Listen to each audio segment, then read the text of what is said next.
What is up, my lovely people in Blue Tablet land?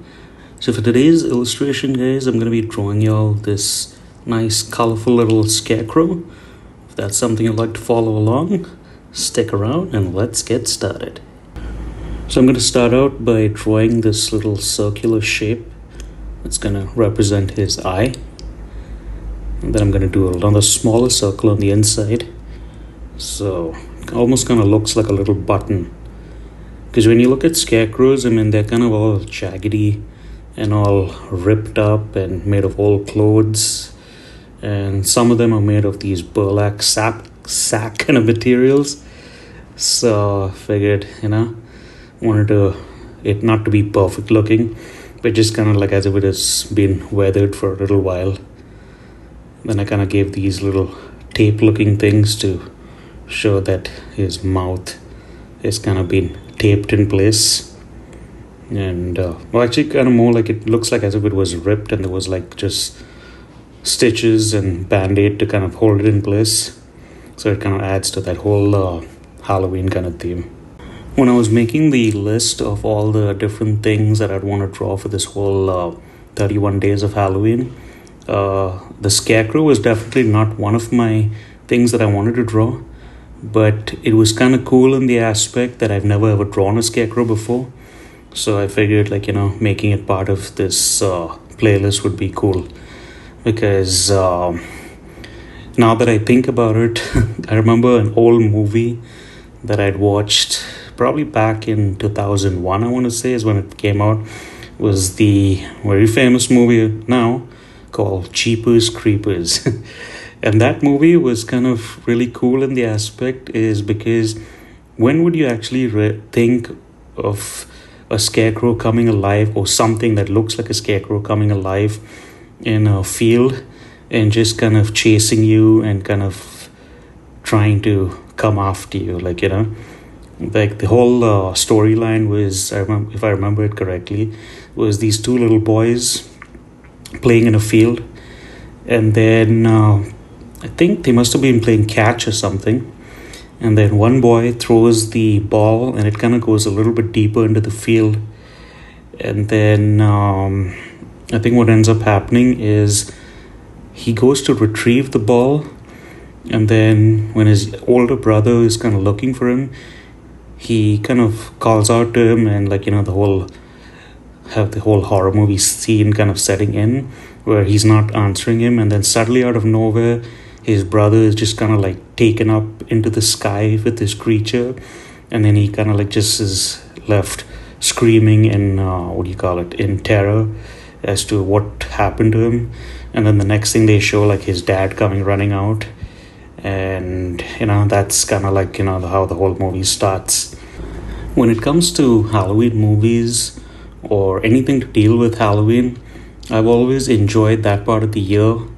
And especially on I think there used to be a channel called ABC Movies, or maybe it was the USA Network back in the same time around in the 2000 era or time. And what is nice is for the whole Halloween season, they would show 31 days of just nothing but Halloween movies, kind of like how I'm doing this playlist, which is nothing but Halloween themed characters and props and all that. And what was cool to see is the movies were already planned out for all the 31 days, and they kind of had these TV guides to show which movie was going to be on and which day.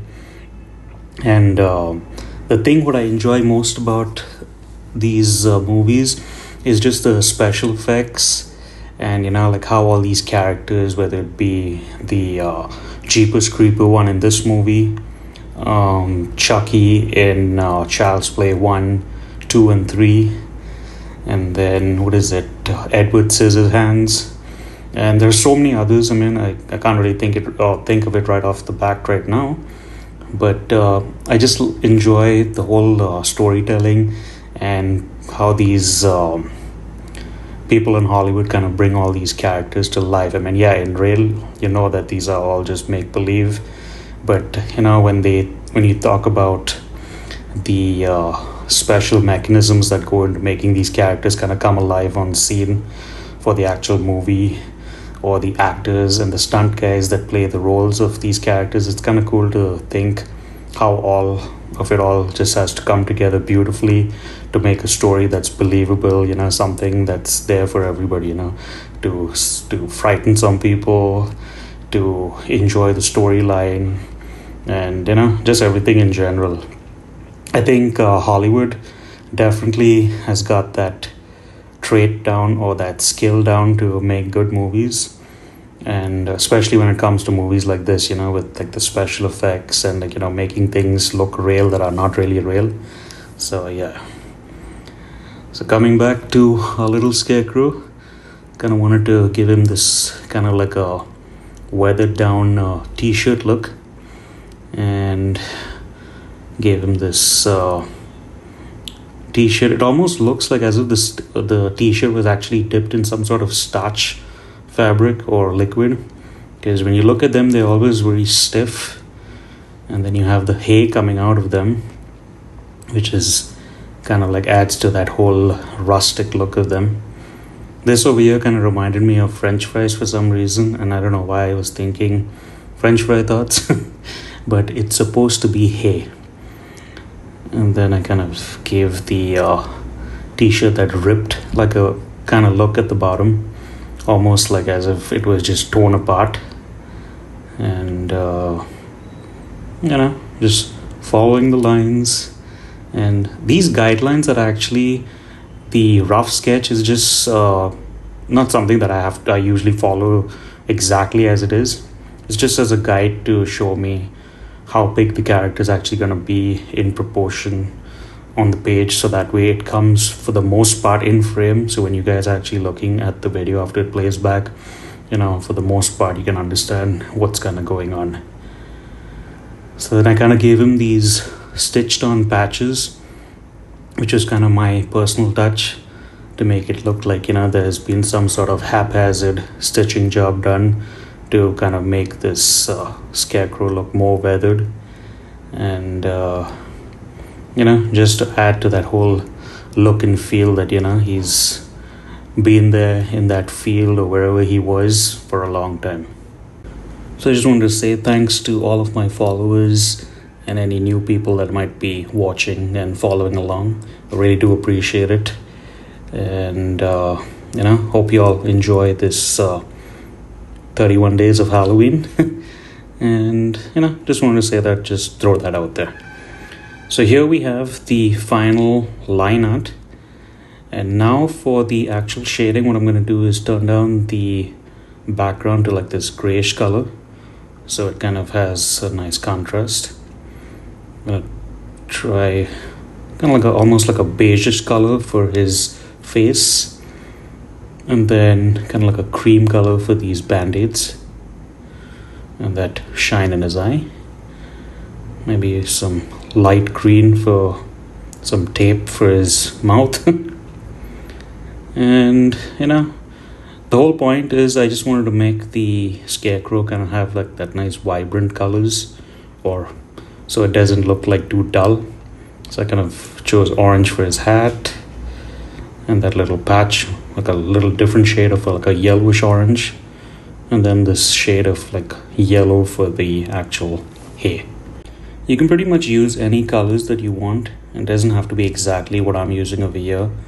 And personally, I think if I chosen a monochromatic theme where it would be like these yellows, oranges, and some sort of beige, it would kind of go with the whole fall theme and Halloween, because I mean, like, that time of year you're so used to seeing pumpkins and candy cane. Well, not candy cane, the what is it, those, trying to get the name of that candy, which is yellow, white, and orange, and for some reason I can't get the name, but I'm sure you guys probably know what I'm talking about. But I just chose to make it in these bright colors, so that way kind of picks up the whole spirit of Halloween. Had a accent of this pink and then some more yellows for the hair. And then for this little popsicle looking stick that he's on, I just chose the orange from the hat. So usually when I'm shading, I try to, or not shading but coloring, I try to drop the least amount of colors, so that way, usually when you pick less color, it comes out nicer when you're doing shading. And that's that whole point of doing any t-shirt design, that's where that whole thought process came from. And now for the actual shading, what I've done in my previous videos is I'm just going to use the color that I use for the line art and just turn down the opacity. For this also, you can actually use any other color you might want.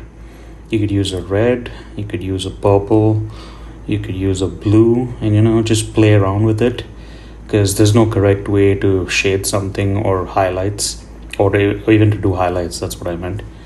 And if you find a combination that you like, that's fine. And just have fun with it. And if you guys are drawing along on paper, and you want to use colors, then you can experiment some more with that. But the whole point of this whole playlist is just to have fun drawing different characters, trying different drawing techniques, experimenting with different ways to draw using different pens from the library and all that.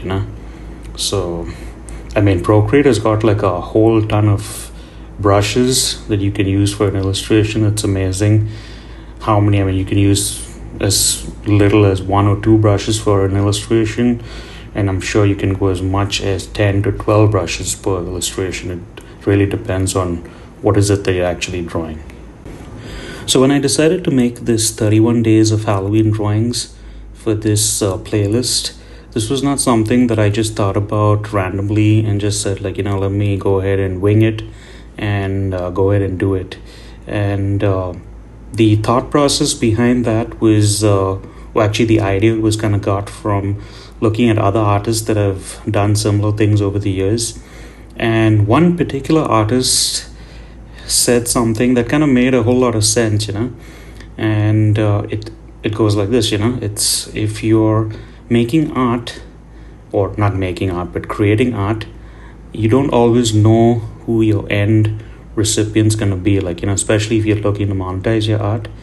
So his suggestion was when he made this similar playlist, he actually thought about turning the actual line art from the entire series into, I believe it was a Amazon coloring book or a KDP book, which I think you might either be able to get a hard copy or you could possibly download a PDF version of it, which is kind of really cool if you think about it, because you're already doing the illustrations and you're doing the drawings and you're gonna have line art saved, so there's no point or no harm in having to change it and make it into a coloring page.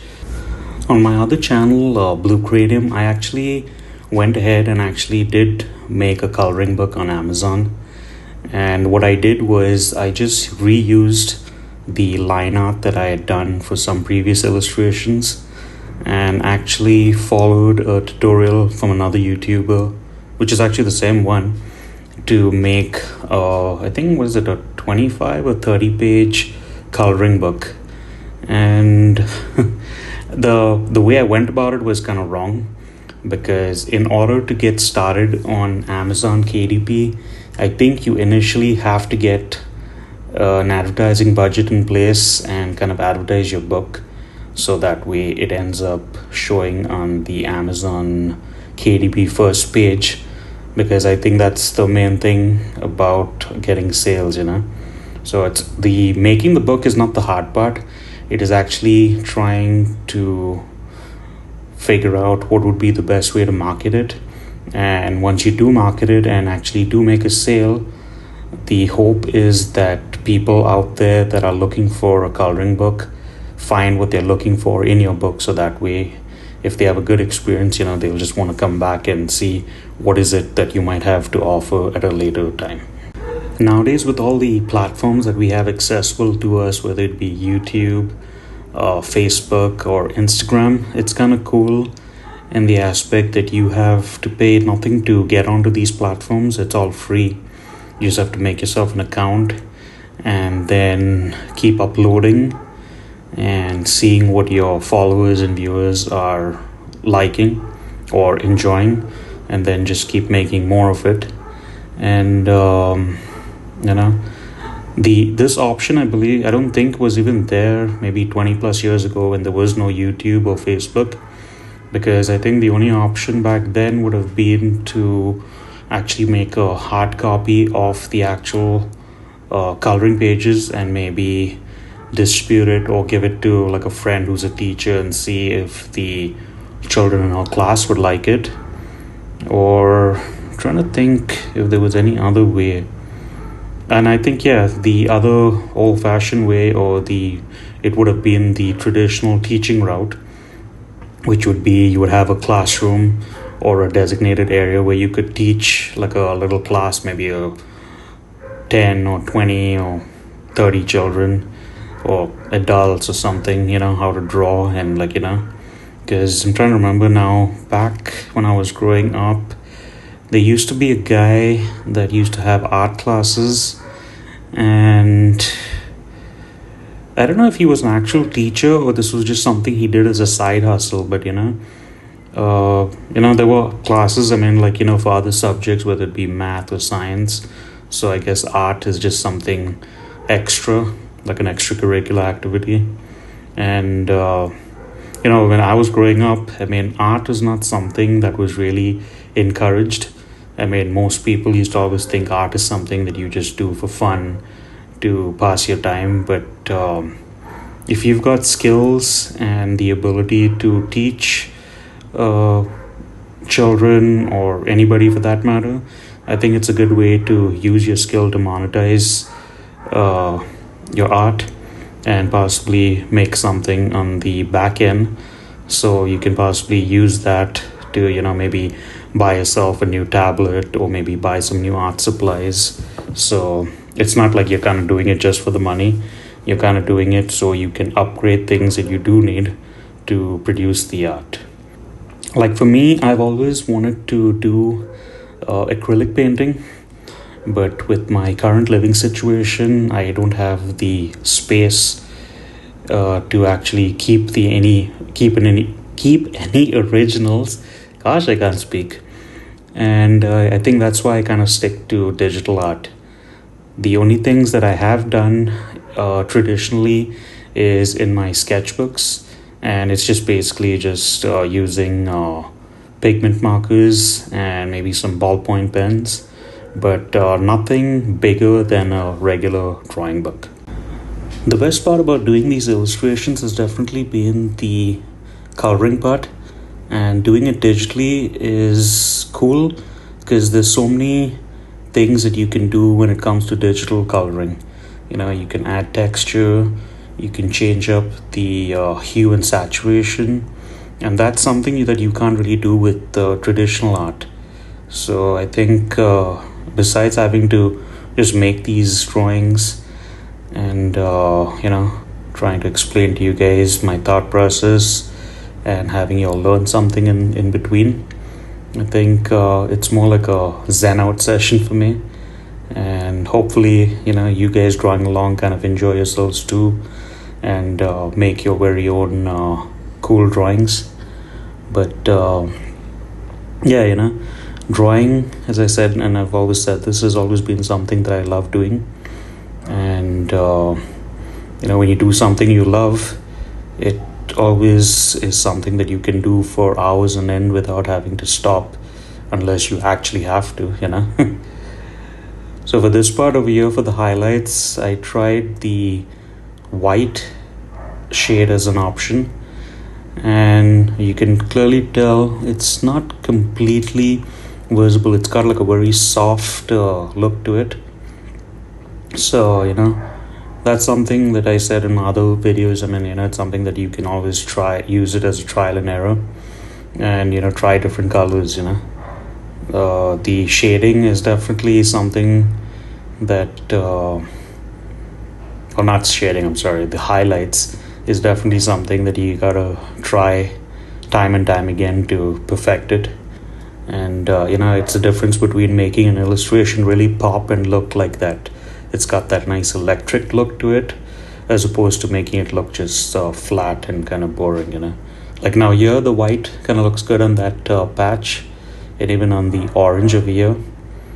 But then for the hair, it kind of just kind of blend right in. And I didn't really want to bore you guys by just showing you all this highlight stuff, man, because it's just putting the highlights in the places where you think the light's hitting. And it's all about trial and error. So all in all, I think for the most part it has been a good illustration. It was fun, and I enjoyed telling you guys the story about the Jeepers Creepers and all the Halloween themed stuff about all this process. So anyway guys, let's go ahead and wrap this video up and say thank you for following along, and I will see you guys in the next video. Take care of yourselves. Bye for now.